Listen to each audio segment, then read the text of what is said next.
Jadi berapa banyak orang-orang soleh yang mereka itu tidak sekolah, yang mereka itu tidak ada pangkatnya, bahkan mereka kere miskin, tapi mereka dari kewajiban sholatnya mereka ikhlas, maka makom mereka itu bisa jauh lebih tinggi ketimbang kita yang intelektual kita tinggi tapi kita nggak sholat.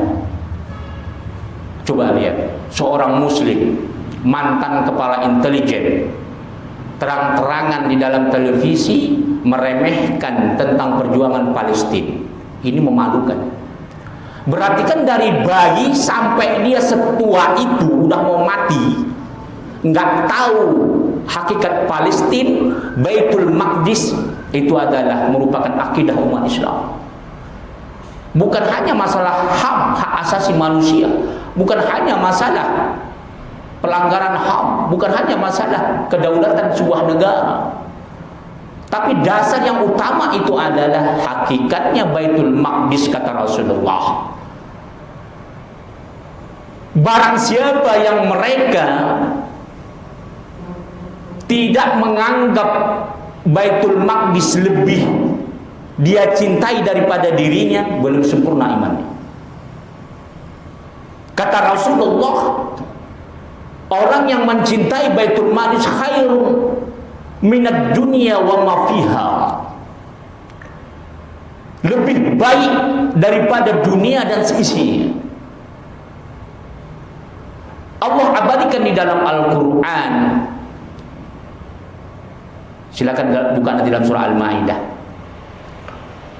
Itu Allah abadikan pada masa Nabi Musa alaihi salam. Umat Nabi Musa yang sudah diselamatkan Allah dan Rasulnya dari Mesir dikejar oleh Fir'aun. Mereka miskin dan susah makan, sampai Allah turunkan nikmat dari langit sampai ke tanah Palestina. Ketika setelah mereka merasakan nikmat yang begitu besar, diberikan Allah air yang terpancar dari batu dan hidangan dari langit, manna wa salwa. Tapi setelah itu ketika Nabi Musa disuruh Allah untuk mengajak mereka berjihad membebaskan Palestina dari orang-orang zalim, tahu apa kata orang Bani Israel?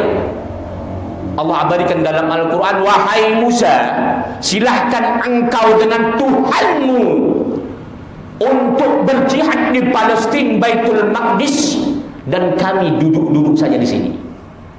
Itu bukan negeri kami. Ingat, 1400 tahun Allah abadikan dalam Al-Quran. Apa yang terjadi?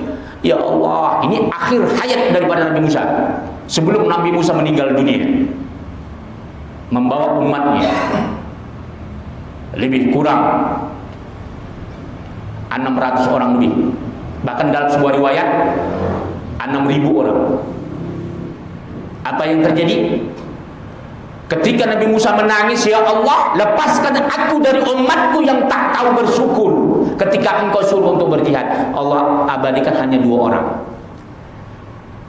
yang mau berjihad.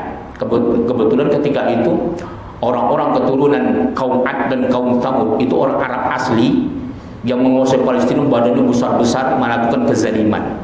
Udah, kata Allah, barang siapa yang mau ikhlas berjihad untuk membebaskan Palestina, dia akan menang. Tapi Bani Israel tidak mau. Singkat cerita, udah, Allah laknat Bani Israel seperti orang keserupan, kebingungan, mutar-mutar di sekitar Palestina sampai mereka kekeringan selama 40 tahun, sampai mereka mati kekeringan. Kecuali anak-anak yang berumur 20 tahun ke bawah, Allah sengaja hidupkan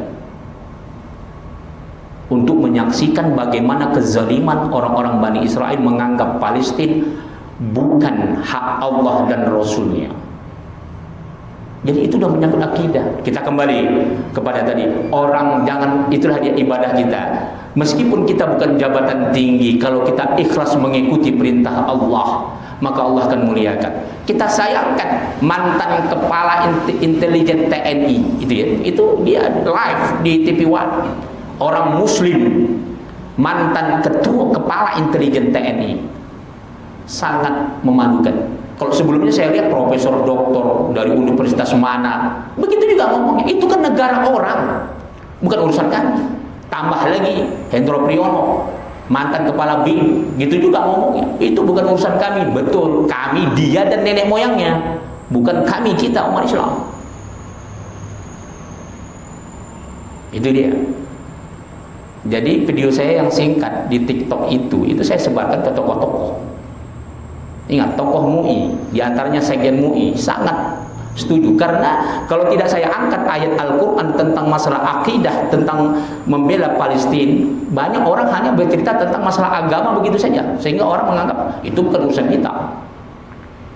Tapi ketika kita angkat ayat ini tadi, baru orang tahu bahwasanya itu tidak bisa dipisahkan dengan tauhid. Itu dia. Wallahu ta'ala alam bisawab. Fadhal